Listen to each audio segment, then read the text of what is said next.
UKPCS सामान्य अध्ययन PYQ and MCQ series Hindi lecture 2 पहला प्रश्न एक निम्नलिखित में से किस पुस्तक ने अंतर्राष्ट्रीय बुकर पुरस्कार 2024 जीता है? A. Time shelter, B. Carolus, C. Western lane, D. Trust. इस प्रश्न का उत्तर है B. कैरोस ने अंतर्राष्ट्रीय बुकर पुरस्कार 2024 जीता है। यह पुस्तक अलेक्जेंडर हेमन द्वारा लिखी गई है और एक गहरे, विचारशील और बहुप्रस्ताविक नैरेटिव को प्रस्तुत करती है। कैरोस में समय, अस्तित्व और मानव अनुभव के विभिन्न पहलुओं का अन्वेषण किया गया है। पुस्तक ने अपनी गहरी संवेदनशीलता, संवाद और कहानी के असाधारण दृष्टिकोण के कारण जूरी को प्रभावित किया और इसे इस प्रतिष्ठित पुरस्कार से सम्मानित किया गया। अगला प्रश्न 2 मार्च 2024 में किस कंपनी ने शैक्षिक प्लेटफॉर्म उडेसिटी को अधिगृहीत किया है? A. IBM ने, B. एप्पल ने, C. एक्सेंचर ने, D. इन्फोसिस ने। इस प्रश्न का उत्तर है C. मार्च 2024 में एक्सेंचर ने उडेसिटी को अधिगृहीत किया है। उडेसिटी एक प्रमुख शैक्षिक प्लेटफॉर्म है जो तकनीकी और पेशेवर कौशल विकास पर ध्यान केंद्रित करता है।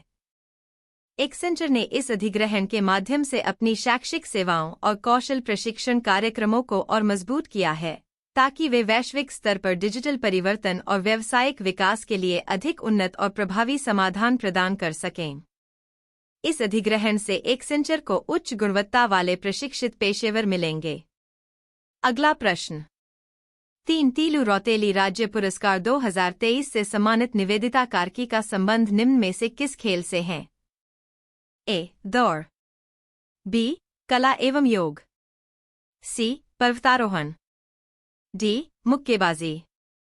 इस प्रश्न का उत्तर है D. निवेदिता कार्की को तीलू रौतेली राज्य पुरस्कार 2023 से सम्मानित किया गया है और उनका संबंध मुक्केबाजी से है। निवेदिता कार्की एक प्रमुख मुक्केबाज हैं जिन्होंने राष्ट्रीय और अंतर्राष्ट्रीय स्तर पर कई पदक जीते हैं।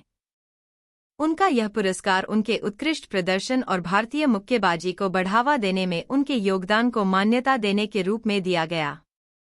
यह सम्मान उन्हें महिला खेलों में उनके योगदान के लिए दिया गया है। अगला प्रश्न 4 भारतीय निर्वाचन आयोग द्वारा आम चुनाव 2024 के लिए घोषित 7 चरणों में से किस चरण में उत्तराखंड में चुनाव संपन्न हुए? A. प्रथम, B. द्वितीय, C. चतुर्थ, D. सप्तम। इस प्रश्न का उत्तर है A. उत्तराखंड में आम चुनाव 2024 के लिए भारतीय निर्वाचन आयोग द्वारा घोषित 7 चरणों में से चुनाव पहले चरण में संपन्न हुए। उत्तराखंड एक महत्वपूर्ण राज्य है और वहां के मतदाता लोकतांत्रिक प्रक्रिया में सक्रिय रूप से भाग लेते हैं। पहले चरण में उत्तराखंड के विभिन्न निर्वाचन क्षेत्रों में मतदान हुआ, जहां लोगों ने अपनी पसंद का प्रतिनिधि चुनने के लिए वोट डाले। यह चुनाव लोकतंत्र की मजबूती और नागरिकों की जिम्मेदारी का प्रतीक है। अगला प्रश्न 5 उत्तराखंड का निम्नलिखित में से कौन सा नृत्य बटा उत्सव यूनेस्को की अमूर्त विरासत सूची में शामिल है? A. Ramman, B. Chanchari, C. Chholiya, D. झुमैलो। इस प्रश्न का उत्तर है A. रम्माण नृत्य यूनेस्को की अमूर्त विरासत सूची में शामिल है। यह नृत्य उत्तराखंड की पारंपरिक संस्कृति का एक महत्वपूर्ण हिस्सा है और विशेष रूप से कुमाऊं क्षेत्र में मनाया जाता है। रम्माण एक धार्मिक और सांस्कृतिक उत्सव है जिसमें लोग पारंपरिक नृत्य, संगीत और नाटक के रूप में अपने सांस्कृतिक मूल्यों और धार्मिक आस्थाओं को प्रस्तुत करते हैं। यूनेस्को द्वारा इसे अमूर्त सांस्कृतिक धरोहर के रूप में मान्यता मिली है, जो इसकी वैश्विक पहचान को और मजबूत करती है। अगला प्रश्न 6 उत्तराखंड की पहली महिला मुख्य सचिव किसे नियुक्त किया गया है? A. Manisha Panwar, B. Radha Raturi, C. Radhika Jha, D. Divya Mittal. इस प्रश्न का उत्तर है B. उत्तराखंड की पहली महिला मुख्य सचिव के रूप में राधा रतूड़ी को नियुक्त किया गया है। यह नियुक्ति एक ऐतिहासिक कदम है जो राज्य प्रशासन में महिलाओं की बढ़ती भूमिका को दर्शाता है।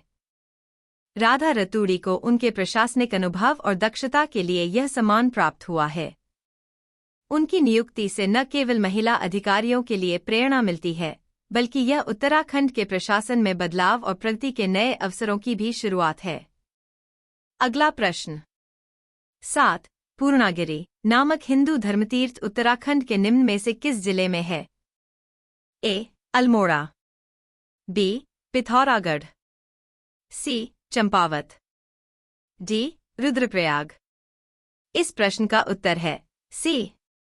पूर्णागिरि हिंदू धर्म का एक महत्वपूर्ण तीर्थ स्थल उत्तराखंड के चंपावत जिले में स्थित है। यह स्थल विशेष रूप से मां पूर्णागिरि के मंदिर के लिए प्रसिद्ध है, जो श्रद्धालुओं के लिए एक प्रमुख धार्मिक स्थान है।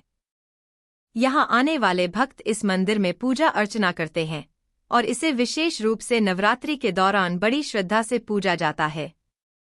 पूर्णागिरि पर्वत और मंदिर का धार्मिक महत्व उत्तराखंड में बहुत अधिक है।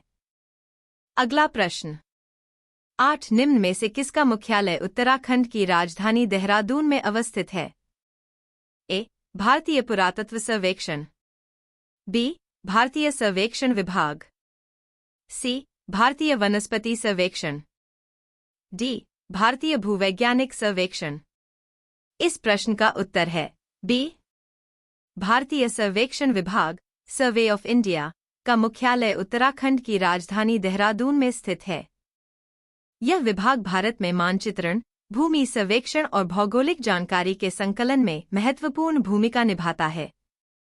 भारतीय सर्वेक्षण विभाग का इतिहास बहुत पुराना है और यह भारत के भौगोलिक और मानचित्रण कार्यों में एक प्रमुख संस्थान है। देहरादून में इसका मुख्यालय होने से उत्तराखंड को मानचित्रण और भूविज्ञान के क्षेत्र में एक विशेष स्थान प्राप्त है। अगला प्रश्न 9. मानसखंड कॉरिडोर यात्रा के लिए किस रेलवे स्टेशन से ट्रेन शुरू करने का प्रस्ताव था? ए. कोलकाता, बी. चेन्नई, सी. पुणे, डी. पुरी। इस प्रश्न का उत्तर है सी. मानसखंड कॉरिडोर यात्रा के लिए पुणे रेलवे स्टेशन से ट्रेन शुरू करने का प्रस्ताव था। यह यात्रा भारत के प्रमुख धार्मिक स्थलों को जोड़ने के लिए शुरू की जाने वाली थी। इसका उद्देश्य श्रद्धालुओं को विभिन्न धार्मिक और सांस्कृतिक स्थलों तक पहुंचाने के साथ साथ धार्मिक पर्यटन को बढ़ावा देना है। इस यात्रा के तहत विशेष ट्रेन सेवाएं प्रदान की जानी थी, जो पुणे से शुरू होकर प्रमुख तीर्थ स्थलों तक पहुंचाएगी, जिससे यात्रा करना सरल और सुविधाजनक होगा। अगला प्रश्न 10. उत्तराखंड उच्च न्यायालय की प्रथम महिला मुख्य न्यायाधीश के रूप में किन्हें नियुक्त किया गया है? A. Justice Bhanumathi, B. Justice Ritu Bahri, C. Justice Indu Malhotra, D. Justice Bela Trivedi. इस प्रश्न का उत्तर है बी. उत्तराखंड उच्च न्यायालय की प्रथम महिला मुख्य न्यायाधीश के रूप में जस्टिस ऋतु बाहरी को नियुक्त किया गया है। यह नियुक्ति एक ऐतिहासिक कदम है जो महिला न्यायाधीशों के लिए न्यायपालिका में बढ़ते अवसरों को दर्शाता है। जस्टिस ऋतु बाहरी का अनुभव और न्यायिक क्षमता उन्हें इस महत्वपूर्ण पद के लिए उपयुक्त बनाती है। उनकी नियुक्ति से न केवल महिला अधिकारों का उत्साहवर्धन होता है, बल्कि उत्तराखंड उच्च न्यायालय में भी सकारात्मक बदलाव की उम्मीद बढ़ती है। अगला प्रश्न 11. अंतर्राष्ट्रीय ओलंपिक समिति ने लॉस एंजल्स ओलंपिक गेम्स 2028 में निम्न में से किन नए खेलों का प्रस्ताव स्वीकृत किया है? A. T20 cricket, baseball, flag football, squash, B. T20 cricket, fencing, baseball, rugby, C. T20 cricket, squash, fencing, polo, D. T20 cricket, fencing, kabaddi, skating. इस प्रश्न का उत्तर है ए. अंतर्राष्ट्रीय ओलंपिक समिति ने लॉस एंजल्स ओलंपिक गेम्स 2028 के लिए T20 cricket, baseball, flag football और स्क्वैश को नए खेलों के रूप में प्रस्तावित और स्वीकृत किया है। इन खेलों का समावेश ओलंपिक में विविधता बढ़ाने और युवा दर्शकों को आकर्षित करने के उद्देश्य से किया गया है। T20 क्रिकेट का ओलंपिक में पहली बार समावेश होने से खेल की लोकप्रियता में और वृद्धि हो सकती है। यह ओलंपिक खेलों को और भी रोमांचक बनाएगा। अगला प्रश्न 12 अंतरिक्ष यात्री ओलेग कोनोर्नेको जिसने सबसे अधिक कुल समय अंतरिक्ष में बिताने का विश्व रिकॉर्ड तोड़ा है, किस देश से संबंध रखते हैं? ए. यूक्रेन से, बी. जापान से, सी. यूएसए से, डी. रूस से। इस प्रश्न का उत्तर है डी.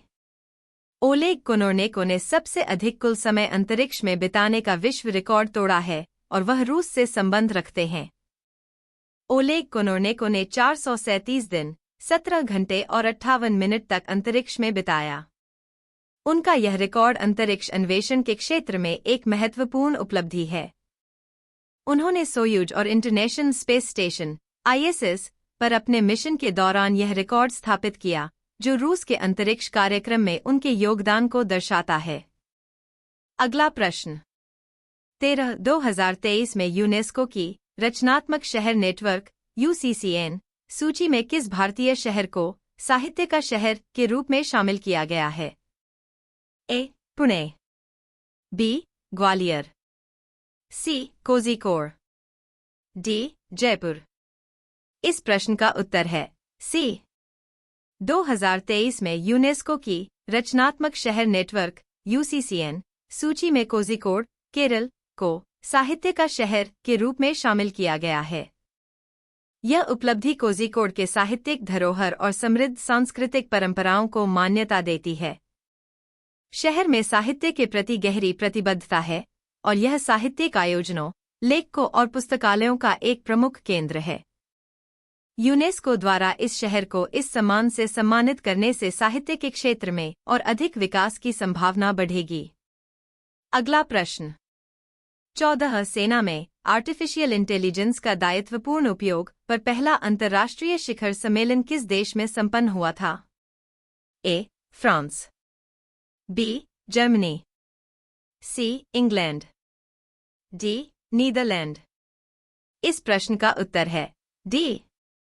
आर्टिफिशियल इंटेलिजेंस का दायित्वपूर्ण उपयोग पर पहला अंतर्राष्ट्रीय शिखर सम्मेलन नीदरलैंड में संपन्न हुआ था।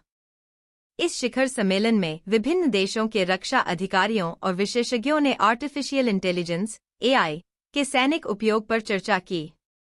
इसका उद्देश्य AI तकनीकों को सैन्य कार्यों में दायित्वपूर्ण और सुरक्षित तरीके से लागू करना था, ताकि इसकी क्षमता का उपयोग युद्धक रणनीतियों, सुरक्षा और रक्षा तंत्र को बेहतर बनाने के लिए किया जा सके, जबकि मानवीय मूल्यों की रक्षा की जा सके। अगला प्रश्न 15 मिलिंद पन्हा महाराज मिलिंद के प्रश्नों पर आधारित है। यह किस भाषा में लिखा गया है? ए. संस्कृत, बी. हिंदी, सी. पाली, डी. अरबी। इस प्रश्न का उत्तर है सी. मिलिंद पन्हा महाराज मिलिंद के प्रश्नों पर आधारित एक प्राचीन ग्रंथ है, जो पाली भाषा में लिखा गया है। यह ग्रंथ मिलिंद और भिक्षु नागसेन के संवादों को दर्शाता है, जिसमें धार्मिक, दार्शनिक और बौद्ध तत्वज्ञान पर गहरे सवाल उठाए गए हैं। यह ग्रंथ बौद्ध साहित्य का महत्वपूर्ण हिस्सा है और बौद्ध धर्म के सिद्धांतों को समझाने में मदद करता है। मिलिंद पन्हा का विशेष महत्व पाली साहित्य में है,